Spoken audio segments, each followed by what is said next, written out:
जय श्री राधे कृष्ण। आप सभी का आपके अपने YouTube channel BK Mishra present में बहुत बहुत स्वागत है।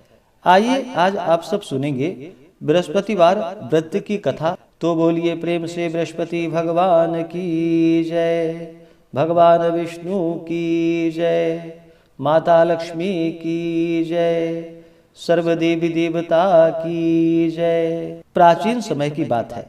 भारत में एक राजा राज्य करता था। वह राजा बड़ा ही प्रतापी तथा दानी था।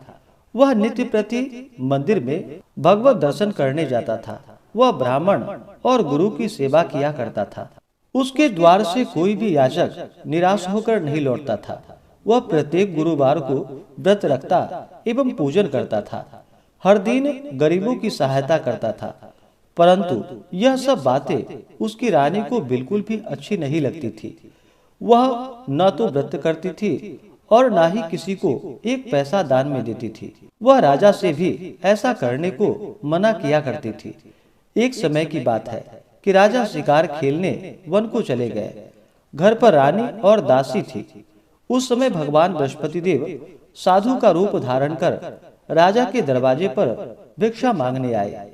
साधु ने रानी से भिक्षा मांगी तो वह कहने लगी कि हे साधु महाराज, मैं इस दान और पुण्य से तंग आ गई हूँ। इस कार्य के लिए तो मेरे पतिदेव ही बहुत हैं। अब आप ऐसी कृपा करें कि सारा धन नष्ट हो जाए तथा मैं आराम से रह सकूं।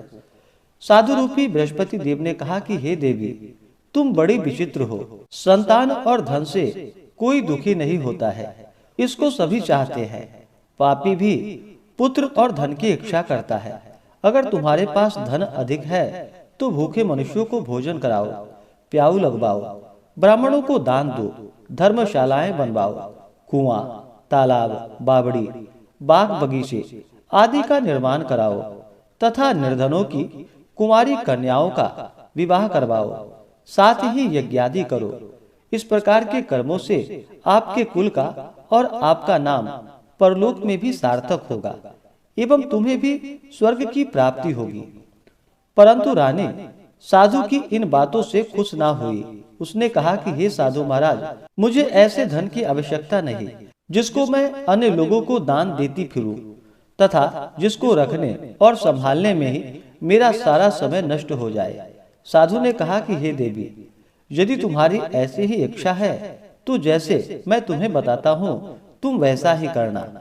बृहस्पतिवार के दिन घर आंगन को गोबर से लीपना, अपने केशों को पीली मिट्टी से धोना, केशों को धोते समय स्नान करना, राजा से कहना वह हजामत करवाए, भोजन में मांस मदिरा खाना, कपड़े धोबी के यहाँ धुलने देना। इस प्रकार 7 बृहस्पतिवार करने से तुम्हारा सारा धन नष्ट हो जाएगा।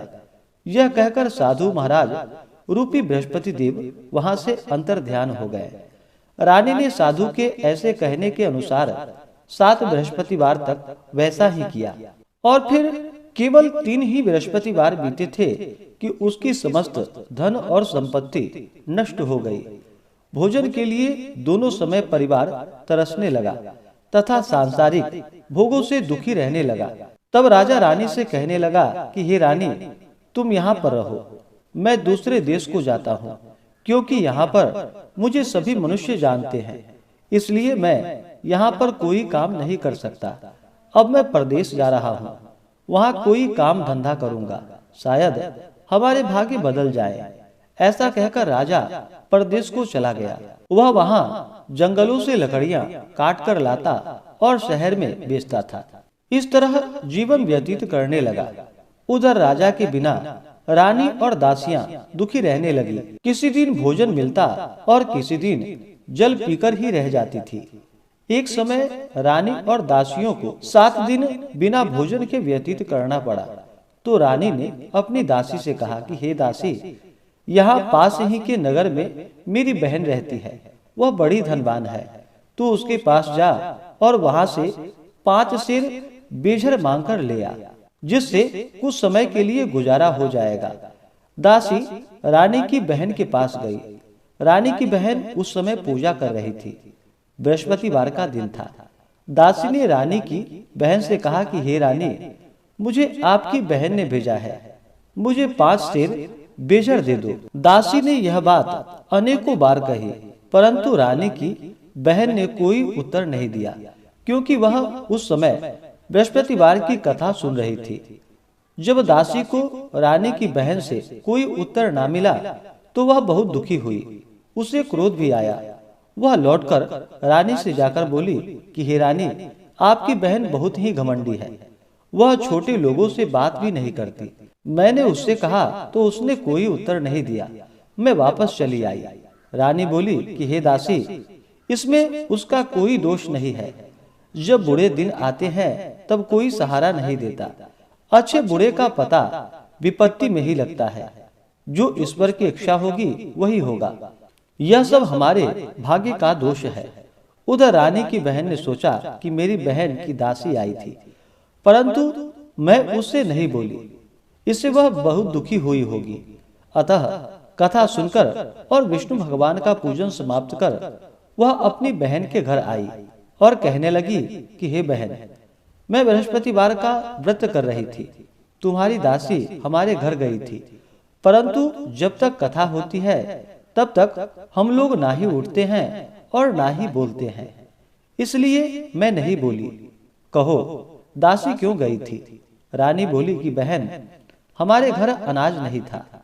वैसे तुमसे कोई बात छिपी नहीं है, इस कारण मैंने दासी को तुम्हारे पास 5 सेर बेजर लेने के लिए भेजा था। रानी की बहन बोली कि बहन देखो, बृहस्पति भगवान सबकी मनोकामनाएं पूर्ण करते हैं। देखो, शायद तुम्हारे घर में ही अनाज रखा हो। यह सुनकर दासी घर के अंदर गई तो वहां उसे एक घड़ा जो कि बेजर से भरा हुआ मिला। उसे बड़ी हैरानी हुई, क्योंकि उसने एक एक बर्तन देख लिए थे। उसने बाहर आकर रानी को बतलाया। दासी अपनी रानी से कहने लगी कि हे रानी, देखो, वैसे हमको जब अन्न नहीं मिलता तो हम रोज ही व्रत करते हैं। अगर इसने इस व्रत की विधि और कथा पूछ ली जाए तो उसे हम भी कर लिया करेंगे। दासी के कहने पर रानी ने अपनी बहन से बृहस्पतिवार व्रत के बारे में पूछा। उसकी बहन ने बतलाया, हे बहन, बृहस्पतिवार को सूर्योदय से पहले उठकर स्नान करके बृहस्पतिवार का व्रत करना चाहिए, लेकिन उस दिन सिर नहीं धोनी चाहिए। बृहस्पतिवार के व्रत में चने की दाल और मुनक्कों से विष्णु भगवान की केले के वृक्ष की जड़ के नीचे बैठ करके पूजा करनी चाहिए तथा दीपक जलावे। उस दिन एक ही समय भोजन करे। भोजन पीले खाद्य पदार्थों का करे तथा कथा सुने। इस प्रकार करने से गुरु भगवान प्रसन्न होते हैं, अन्न, पुत्र, धन देते हैं। इस तरह व्रत और पूजन की विधि बतलाकर रानी की बहन अपने घर को चली गई। रानी और दासी दोनों ने निश्चय किया कि वे बृहस्पति देव भगवान का पूजन जरूर करेंगी। 7 दिन बाद जब बृहस्पतिवार आया तो उन्होंने व्रत रखा। घुड़साल में जाकर चना और गुड़ बीन लाई तथा उसकी दाल से केले की जड़ में विष्णु भगवान का पूजन किया। अब भोजन कहाँ से आए? दोनों बड़ी दुखी हुई, परंतु उन्होंने व्रत किया। इस कारण बृहस्पति देव प्रसन्न हो गए। वे एक साधारण व्यक्ति के रूप में 2 थालों में सुंदर पीला भोजन लेकर आए और दासी को देकर बोले कि हे दासी, यह भोजन तुम्हारे और रानी के लिए है, तुम दोनों करना। दासी भोजन पाकर बड़ी प्रसन्न हुई और रानी से जाकर बोली कि रानी जी, भोजन कर लो। रानी को भोजन आने के बारे में कुछ पता नहीं था, इसलिए वह दासी से बोली कि जा, तू ही भोजन कर, तू हमारी व्यर्थ ही हंसी उड़ाती है। दासी बोली, एक व्यक्ति अभी भोजन देकर गया है। रानी कहने लगी, वह भोजन तेरे लिए ही दे गया होगा, तू ही भोजन कर ले। दासी ने कहा कि वह व्यक्ति हम दोनों के लिए 2 थालों में भोजन देकर गया है, इसलिए मैं और आप दोनों ही साथ साथ भोजन करेंगे। फिर दोनों ने गुरु भगवान को नमस्कार कर भोजन प्रारंभ किया। उसके बाद वे प्रत्येक बृहस्पतिवार को गुरु भगवान का व्रत और पूजन करने लगी।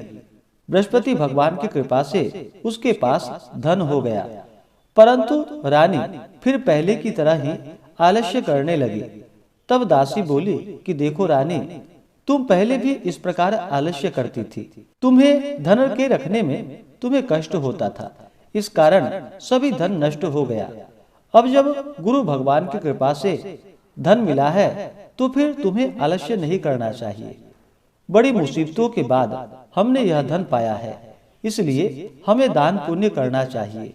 भूखे मनुष्यों को भोजन कराओ, प्याऊ लगवाओ, ब्राह्मणों को दान दो, कुआं, तालाब, बावड़ी आदि का निर्माण करवाओ, मंदिर पाठशाला बनवाकर दान दो, कुंवारी कन्याओं का विवाह करवाओ, धन को शुभ कार्यों में खर्च करो, जिससे तुम्हारा कुल का यश बढ़े तथा स्वर्ग प्राप्त हो और पितृ प्रसन्न हो।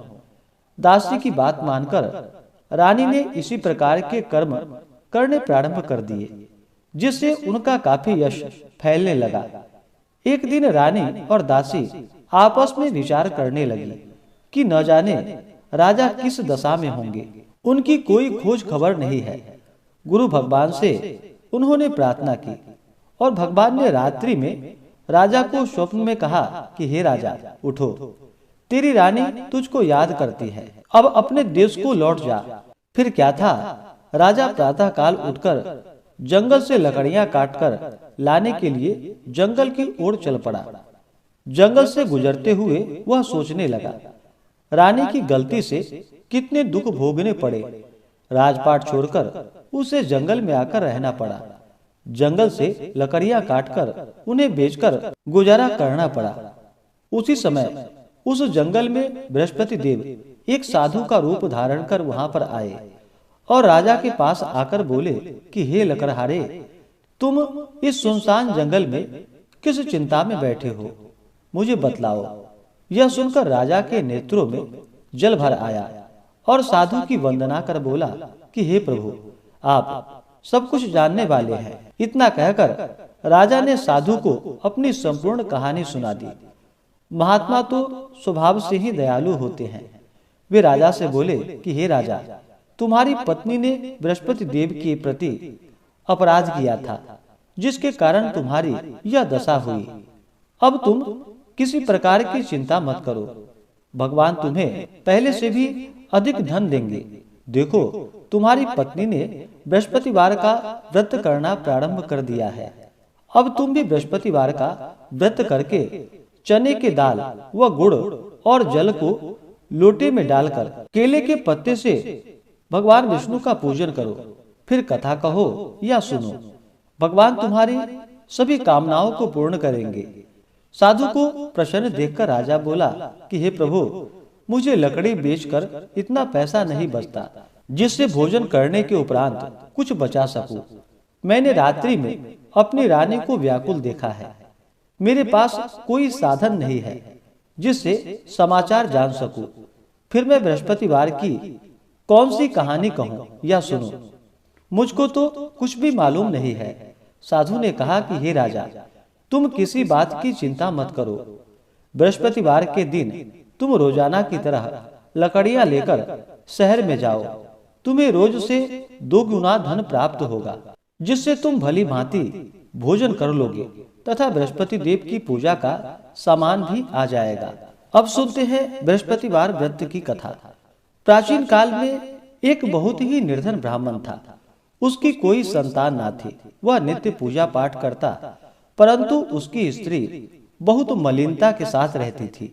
वह ना ही स्नान करती थी और न किसी देवता का पूजन करती थी। प्रातः काल उठते ही सर्वप्रथम भोजन करती, बाद में कोई अन्य कार्य करती।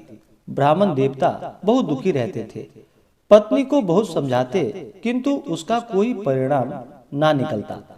भगवान की अनुकंपा से एक समय उस ब्राह्मण की पत्नी गर्भवती हुई और 10वें महीने में एक सुंदर कन्या को जन्म दिया। निर्धन ब्राह्मण कन्या के जन्म से बहुत दुखी हुआ। धीरे धीरे ब्राह्मण की कन्या बड़ी होने लगी। बचपन से ही उस कन्या की रुचि भगवान विष्णु की पूजा में थी। वह प्रातः उठते ही स्नान आदि करके भगवान विष्णु का पूजन करने मंदिर में जाती थी। बृहस्पतिवार को व्रत करके विधिवत पूजा पाठ करती थी। पूजा पाठ के बाद वह पढ़ने के लिए पाठशाला में चली जाती थी। घर से चलते हुए वह मुट्ठी भर जौ साथ लेकर जाती थी और पाठशाला के रास्ते में थोड़े थोड़े जौ गिराती हुई जाती थी। जब वह पाठशाला से घर लौटती तो जौ के वह दाने जो कि सोने में बदले हुए उसको मिलते। लड़की सभी सोने के दाने बीन लाती थी। एक दिन जब वह सोने के दानों को साफ कर रही थी तो उसकी माँ ने कहा, बेटी, सोने के दाने साफ करने के लिए सोने का सूप भी तो होना चाहिए। अगले दिन बृहस्पतिवार था। उसने भगवान बृहस्पति देव की पूजा करते हुए उनसे प्रार्थना की कि हे भगवान, यदि मैंने आपका व्रत विधिवत किया हो तो मुझे सोने का सूप दे दो। भगवान बृहस्पति देव ने उसकी मनोकामना पूरी करने का वचन दिया। पाठशाला से लौटते समय उसे रास्ते में सोने का सूप पड़ा हुआ मिला। घर लौटकर सोने का सूप अपनी माँ को दिखाकर वह सोने के दाने साफ करने लगी। उसी समय नगर का राजकुमार उसके घर के पास से गुजरा। उस सुंदर लड़की को सोने के सूप में जौ साफ करते हुए देखकर राजकुमार उस पर मोहित हो गया। महल में लौटकर राजकुमार ने राजा से उस लड़की से विवाह करने की इच्छा प्रकट की। तो राजा ने ब्राह्मण को महल में बुलाकर राजकुमार से लड़की की विवाह की बात कही। ब्राह्मण तैयार हो गया और फिर धूमधाम से उस लड़की का विवाह राजकुमार से हो गया। दुल्हन बनकर ब्राह्मण की लड़की महल में चली गई। लड़की के चले जाने से ब्राह्मण फिर निर्धन हो गया। उसे कई कई दिन भोजन भी नहीं मिलता था। बहुत दुखी होकर ब्राह्मण एक दिन अपनी लड़की के पास गया। अपने पिता से निर्धनता का समाचार सुनकर उसे बहुत सा धन देकर पिता को विदा किया। उस धन से ब्राह्मण के कुछ दिन तो आराम से गुजर गए, लेकिन जल्दी ही फिर भूखे मरने की हालत हो गई। ब्राह्मण अपनी लड़की से धन लेने के लिए फिर महल में पहुंचा। लड़की ने पिता की बुरी हालात देखकर कहा, पिताजी, आखिर आप कब तक मुझसे धन लेकर जीवन यापन करेंगे? आप कोई एक उपाय क्यों नहीं करते जिससे आपका घर धन संपत्ति से भर जाए?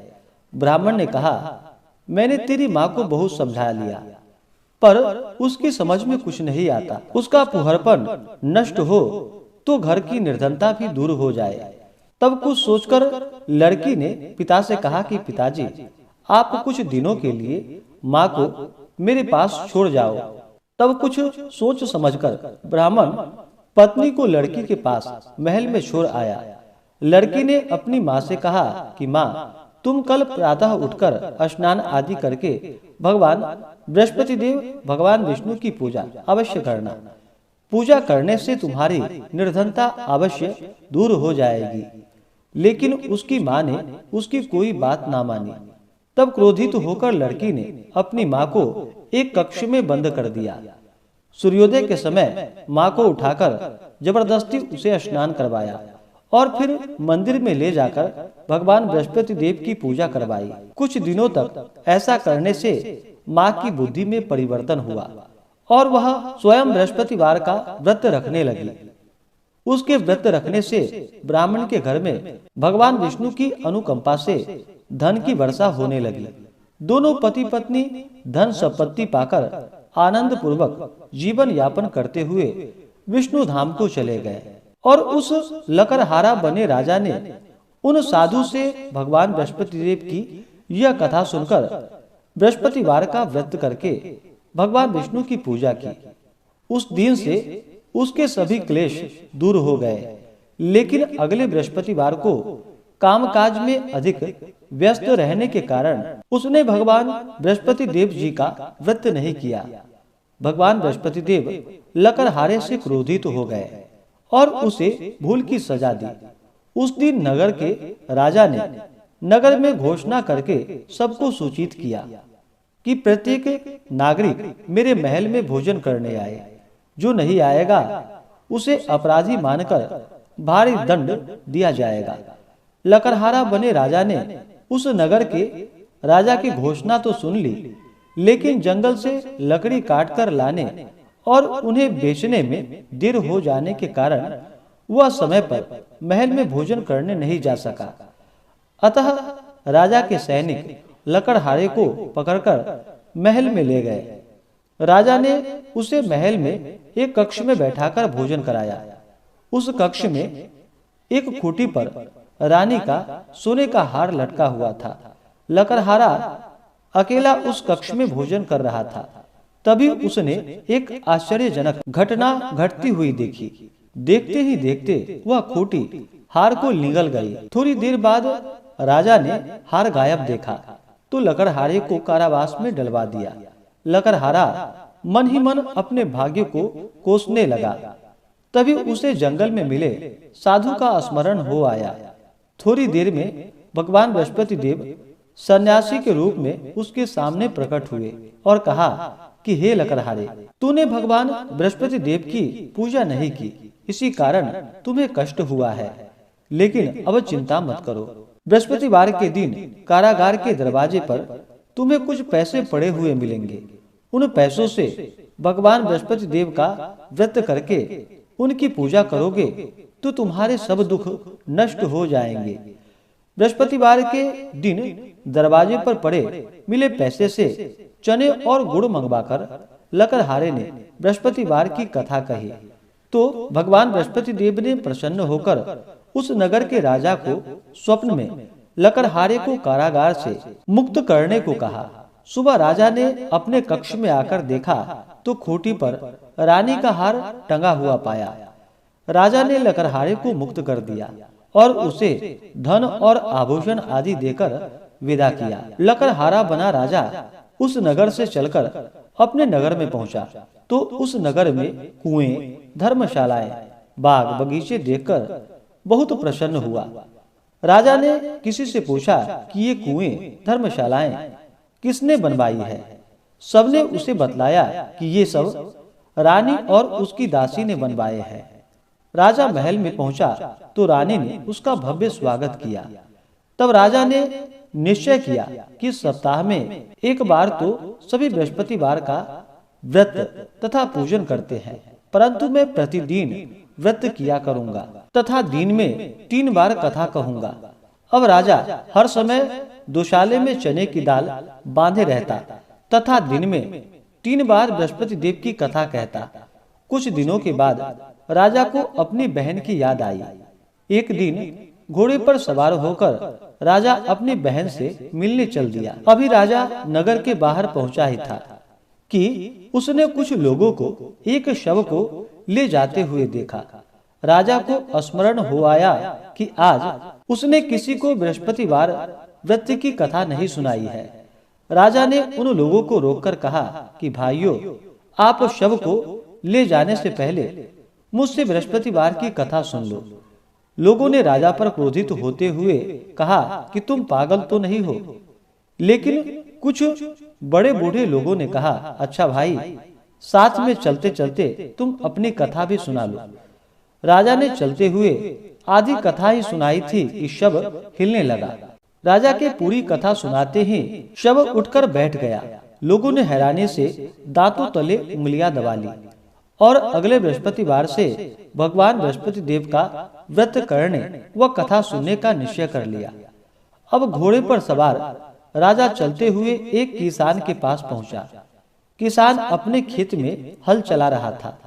राजा ने कहा कि अरे भाई, मुझसे बृहस्पतिवार की कथा सुन लो। किसान झुंझलाकर बोला, अरे भाई, तुम देख नहीं रहे, जितनी देर तक तुम्हारी कथा सुनूंगा उतनी देर में तो पूरे खेत में हल चला लूंगा। राजा निराश होकर चलने लगा। तभी किसान के बैल लड़खड़ाकर जमीन पर जा गिरे। किसान के पेट में भी जोरों का दर्द होने लगा। उस किसान की पत्नी जब खाना लेकर आई तो उसने किसान से इस बारे में पूछा। किसान ने घुड़सवार की पूरी कहानी सुनाई। किसान की पत्नी दौड़ती हुई राजा के पास पहुंचकर हाथ जोड़कर बोली कि भैया, मैं तुम्हारी कथा सुनने को तैयार हूँ। राजा ने उसके साथ खेत पर पहुंचकर बृहस्पतिवार की कथा सुनाई। तभी बैल उठकर खड़े हो गए। किसान के पेट का दर्द भी तुरंत ही ठीक हो गया। राजा अपनी बहन के घर पहुंचा तो उसकी बहुत आवभगत हुई। अगले दिन सुबह उठकर राजा ने देखा घर के सभी लोग भोजन कर रहे हैं। किसी भूखे को बृहस्पतिवार की कथा सुनाए बिना राजा भोजन नहीं करता था। उसने बहन से कहा कि बहन, क्या घर में कोई ऐसा व्यक्ति है जिसने अभी तक भोजन ना किया हो? उसकी बहन बोली, भैया, हमारे घर में तो क्या, आपको पूरे नगर में कोई ऐसा व्यक्ति नहीं मिलेगा जिसने सुबह सुबह भोजन नहीं किया हो। तब राजा ने बहन के घर से निकलकर उस नगर में बिना भोजन किए व्यक्ति की तलाश की। एक गरड़िए के घर में उसका बेटा बीमार होने के कारण भूखा रह गया था। राजा ने उसको जाकर बृहस्पतिवार की कथा सुनाई। कथा सुनते सुनते गरड़िए का बीमार बेटा बिल्कुल ठीक हो गया। सबने राजा की बहुत प्रशंसा की। एक दिन राजा ने अपनी बहन से कहा, बहन, अब हम अपने घर जाना चाहते हैं, तुम भी हमारे साथ चलो, कुछ दिन वहां रहकर लौट आना।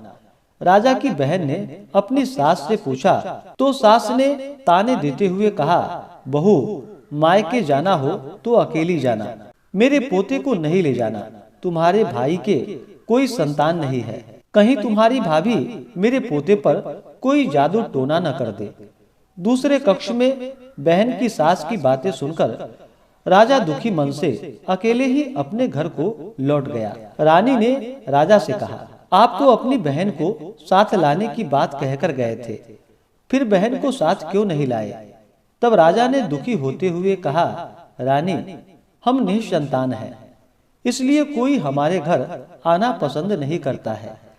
रानी ने राजा को समझाया कि हे प्राणनाथ, हमें बृहस्पति देव ने सब कुछ दिया है, अब भगवान बृहस्पति देव हमें संतान भी अवश्य देंगे। बृहस्पतिवार को विधिवत व्रत करते हुए राजा रानी ने भगवान बृहस्पति देव से संतान के लिए प्रार्थना की। कुछ दिनों के बाद उन्होंने स्वप्न में दर्शन देते हुए कहा, हे राजन, तेरी मनोकामना अवश्य पूरी होगी। एक सप्ताह बाद ही रानी गर्भवती हो गई। 10वें महीने में रानी ने एक सुंदर पुत्र को जन्म दिया। राजा रानी जीवन पर्यंत बृहस्पतिवार का व्रत करते रहे। उनके घर में धन की वर्षा होती रही। इस तरह आनंद पूर्वक जीवन यापन करते हुए राजा रानी भगवान बृहस्पति देव की अनुकंपा से मोक्ष को प्राप्त करके सीधे वैकुंठ धाम को पहुंच गए। बृहस्पतिवार को विधिवत व्रत करके जो स्त्री पुरुष भगवान बृहस्पति देव की पूजा करते हैं तो भगवान उनकी सभी मनोकामनाएं अवश्य ही पूर्ण करते हैं। तो बोलिए प्रेम से भगवान बृहस्पति देव की जय, भगवान विष्णु की जय, माता लक्ष्मी की जय, सर्वदेवी देवता की जय। इसी प्रकार से ज्ञानवर्धक जानकारियाँ प्राप्त करते रहने के लिए, कथा को सुनने के लिए, व्रत पूजा के बारे में जानने के लिए चैनल पे अगर आप नए हैं तो चैनल को लाल बटन दबा करके सब्सक्राइब करें, साथ में बेल आइकन घंटी को दबाएं ताकि वीडियो का नोटिफिकेशन आपको समय से मिलता रहे। वीडियो को लाइक करें, शेयर करें, सुखी रहें और स्वस्थ रहें। जय श्री राधे कृष्ण। धन्यवाद।